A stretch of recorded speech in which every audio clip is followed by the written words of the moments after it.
Et du Saint-Esprit, ainsi soit-il. Chers enfants, voici enfin le grand jour tant attendu.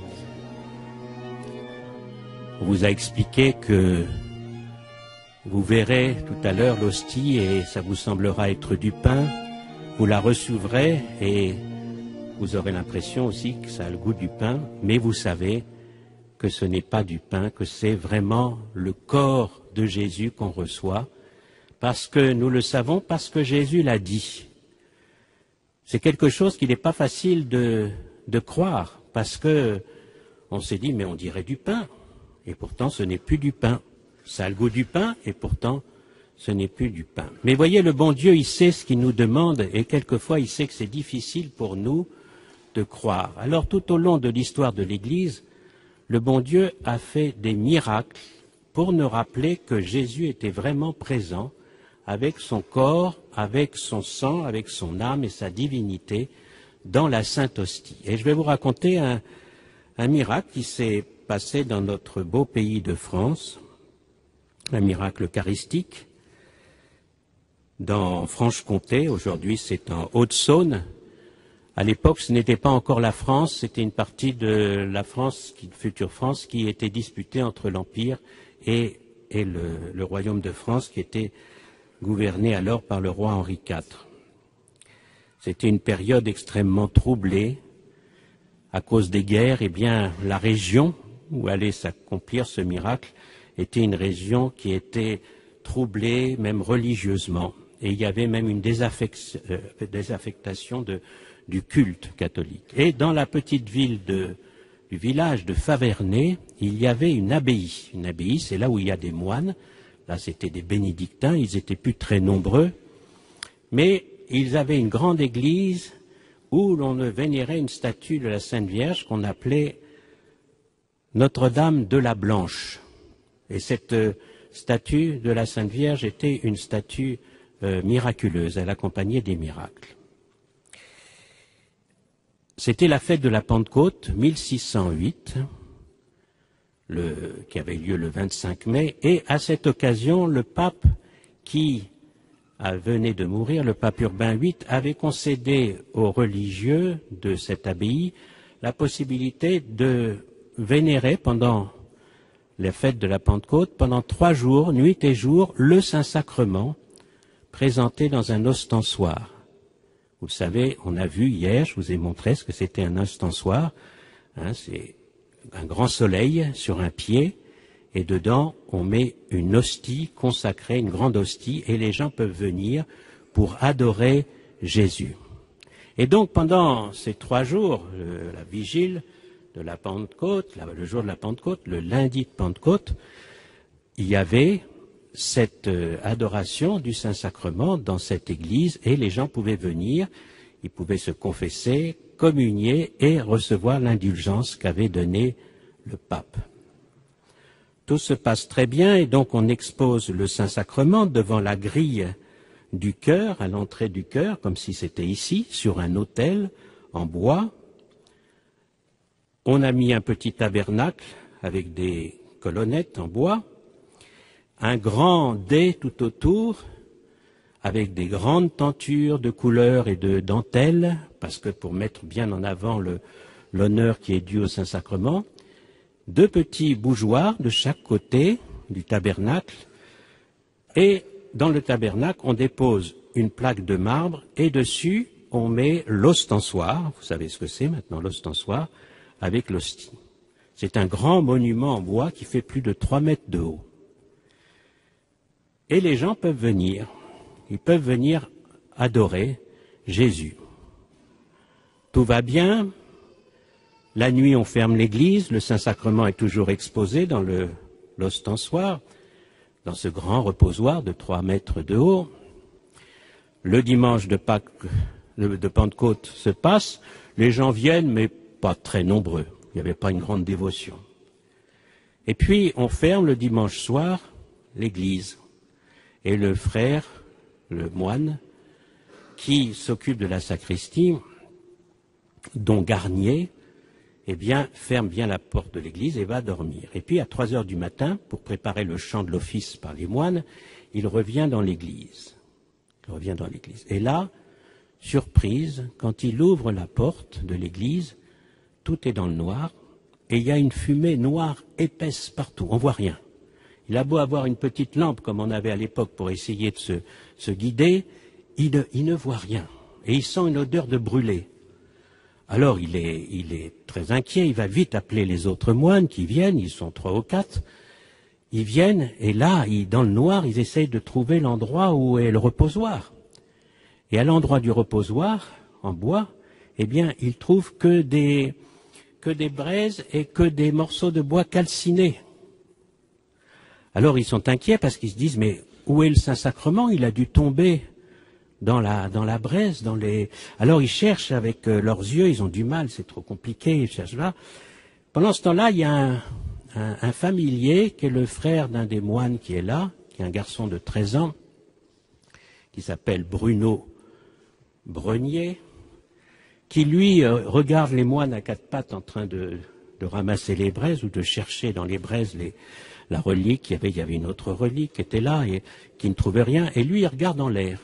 Et qu'est-ce qu'il voit? Il annonce ça aux autres moines. Regardez, tout le monde lève les yeux. Et là, on approche une petite bougie. Et qu'est-ce qu'on voit? On voit l'ostensoir qui est toujours à sa place, mais qui est en apesanteur, qui ne tient sur rien. Alors là, ils sont tout étonnés, ils appellent les autres moines, venez voir. Bon, on dégage un petit peu les choses autour, mais l'ostensoir, il tient par miracle, en l'air, comme ça, avec l'hostie dedans.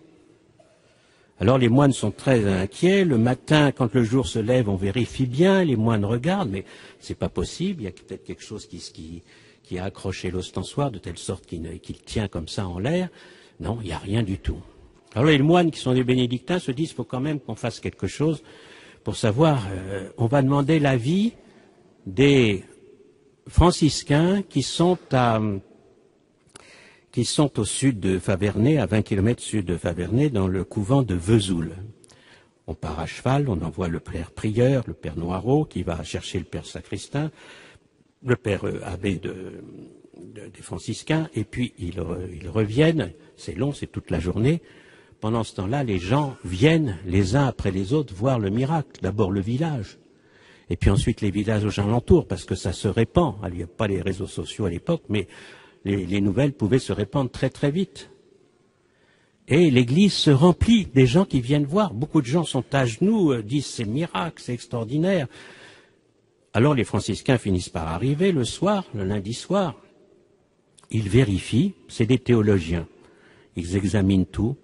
Ils font des tests pour voir s'il n'y a pas quelque chose, s'il n'y a pas des fils. À l'époque, les fils transparents, ça n'existait pas, mais ils cherchent s'il n'y a pas des fils, s'il n'y a pas quelque chose qui maintient, ou si c'est pas collé à la grille. Rien. Ils passent les mains derrière, en dessous. Bon, pour eux, c'est miraculeux. Bon. Alors, on met quand même en dessous de l'ostensoir, mais sans que ça repose, sans que l'ostensoir repose, une table en bois avec un corporal, pour si jamais l'ostensoir retombait, que ça tombe au moins pas par terre, que ça tombe sur la table. Bon.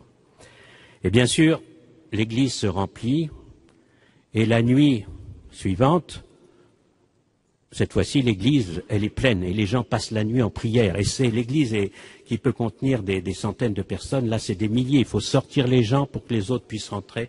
Toute la nuit, les gens viennent assister à ce miracle. Voilà.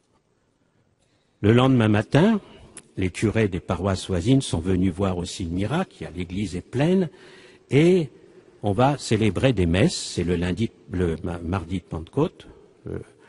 Et pendant que le curé de Menou, qui s'appelle l'abbé Aubry, est en train de célébrer la messe, tous les gens sont là, ils assistent. Au moment du Sanctus, Saint, Saint, Saint le Seigneur, la petite lumière qu'on avait mise sur la table devant le Saint-Sacrement, devant l'ostensoir, s'éteint. Le frère sacristain dit non, c'est pas normal, il rallume. Et aussitôt, ça s'éteint de nouveau. Il recommence, troisièmement, et ça s'éteint de nouveau. Et à ce moment-là, le curé qui célèbre la messe arrive à la consécration du pain pour le transformer au corps de Jésus. Et il fait l'élévation.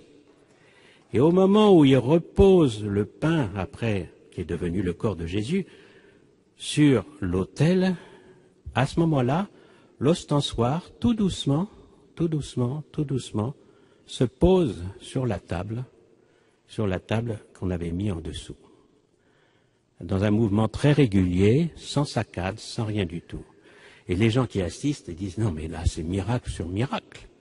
Donc c'est l'enthousiasme, les pères franciscains qui sont là et les moines bénédictins qui sont là font un compte-rendu de ce miracle qu'ils ont vu.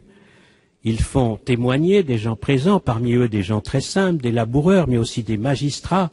On finit par faire un procès-verbal qui contient plus de 60 témoignages, donc plusieurs religieux, des magistrats, comme je vous dis, et on part prévenir l'évêque de Besançon, et le diocèse dans lequel existe Faverney, et la ville de Faverney, qui va déléguer une commission d'enquête pour vérifier. Alors on envoie des théologiens qui interrogent, et qui n'interrogent pas 50 personnes, mais qui interrogent des centaines de personnes. Et ils sont bien obligés de constater qu'il y a eu un miracle public qui manifeste la Sainte Eucharistie, que la Sainte Eucharistie c'est Dieu. C'est Dieu qui peut soutenir comme ça un ostensoir dans le vide. Vous avez vu hier, quand je vous ai montré l'ostensoir, c'est grand et c'est lourd.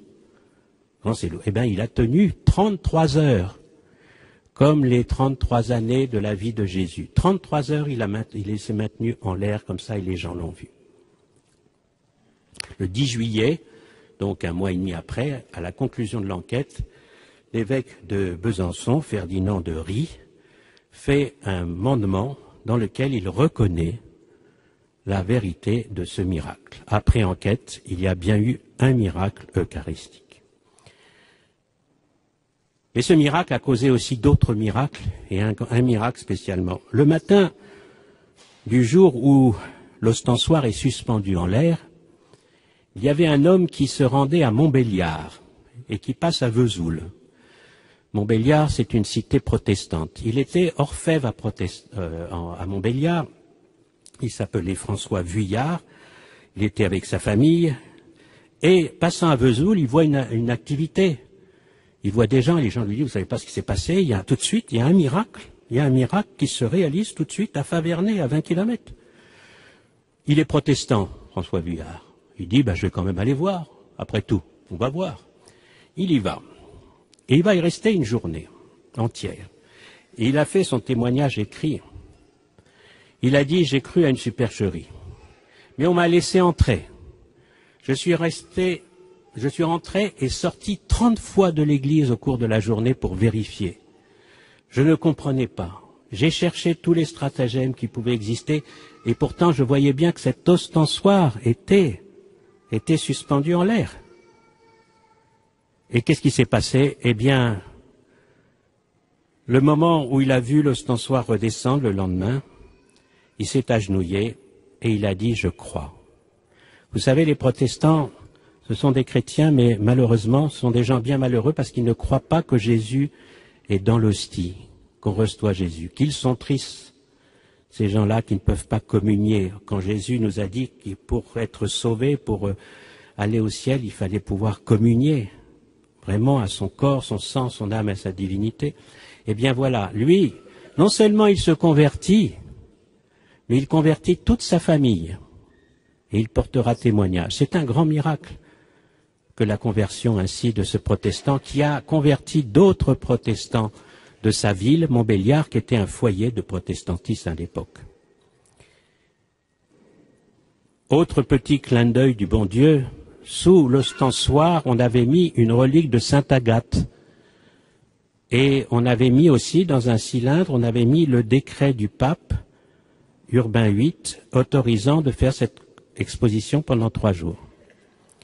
Eh bien, on a retrouvé dans les cendres, on a retrouvé la relique de Sainte Agathe intacte, alors que les cierges en bronze qui étaient de chaque côté avaient complètement fondu.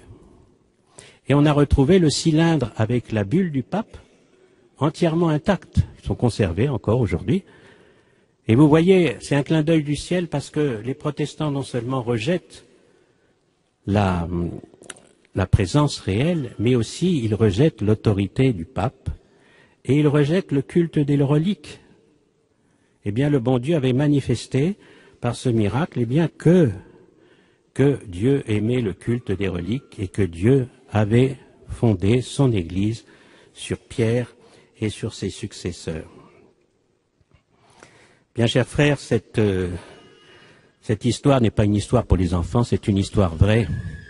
Les témoignages existent aujourd'hui. Nous avons des témoignages écrits qui ont été passés devant notaire par des gens sérieux, par des gens qui, ont fait leur travail selon la vérité. C'est un miracle qui a été constaté par des milliers de personnes. Donc ce n'est pas une invention de l'Église, c'est une réalité. Il y a des gens païens, il y a des gens hérétiques qui ont vu ce miracle, comme ce protestant qui s'est converti. Donc ne croyons pas que c'est des choses pour des enfants, c'est la réalité. Nous croyons en la présence réelle. L'abbaye de Notre-Dame de la Blanche porte bien son nom, parce que c'est Notre-Dame de la Blanche Hostie, Notre-Dame de la Blanche Hostie miraculeuse. Et tout à l'heure, vous recevrez Jésus, et la meilleure manière de recevoir Jésus dans votre cœur, eh bien, c'est de vous confier à la Sainte Vierge, parce que Dieu nous a donné son Fils unique, Jésus, en le confiant à la Sainte Vierge. Et donc, vous demanderez à la Sainte Vierge, aidez-moi à recevoir Jésus comme vous l'avez reçu le jour de Noël dans l'étable de Bethléem, comme vous l'avez reçu dans vos bras au pied de la croix quand on l'a descendu, mort et transpercé par la lance du soldat. Au nom du Père et du Fils et du Saint-Esprit, ainsi soit.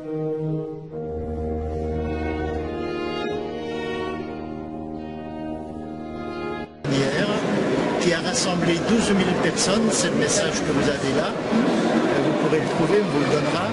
Et donc ce message a été distribué dans toutes les églises de France hier, jour de la Pentecôte. Un appel à la fraternité et que les chrétiens n'oublient jamais cette dimension-là de leur vie de baptisé. Voilà. C'est pas des super hommes, les chrétiens ne sont pas mieux lotis que les autres, pourtant ils ont la chance de connaître le Christ qui les aide justement dans cette fraternité. Voilà. Donc cet arbre sera planté prochainement à Savernais ? On va le planter prochainement. Voilà. Je vais le planter après. Donc vous disiez tout à l'heure, dans le jardin de la cure, mais non, pas dans le jardin de la cure, vous allez le planter tout. Oui, si, quand il fera beau, dans le jardin attenant, là, la basilique. Hein. Dans le jardin attenant, je ne sais pas comment il faut l'appeler, parce que je ne sais pas comment l'appeler. Le jardin de l'abbaye. Et est-ce que vous pourrez nous redire ce que vous tenez là à la main?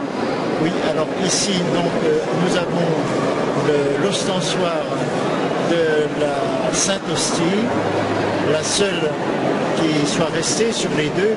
Il y en a une qui est partie à Dole, qui a été préservée à Dole, et l'autre qui est restée ici à Favernais. Elles ont été sauvées l'une et l'autre dans la tourmente révolutionnaire. Et ici à Favernais, un homme a réussi à récupérer l'hostie, le haut de l'ostensoir, pour la conserver précieusement. Et l'ostensoir lui-même a été fondu.